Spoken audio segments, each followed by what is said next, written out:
বহু বছর আগের কথা। একটা গভীর জঙ্গলের ধারে বাস করত নরু কাঠুরে।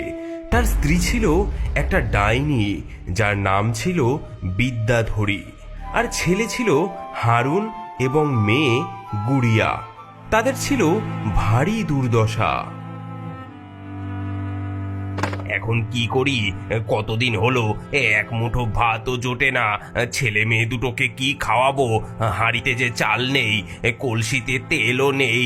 কি দুর্দিন! ইস, ঘুমোতেও দেবে না দেখছি। কি হয়েছে আবার? কি ভাবছো? কি ভাববো না সেটা বলো। ছেলে মেয়ে দুটো কি খাবে? হাড় হাবাতে হয়ে গেছে যে তারা। শোনো, আমার একটা বুদ্ধি আছে।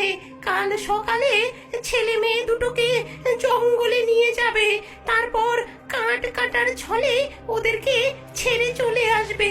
পরিবারে দুটো পেট কম হলে আমরা দুজন তো তবু একটু বাঁচবো। কি বলছো? নিজের রক্তের সন্তানকে বনে ফেলে আসবো?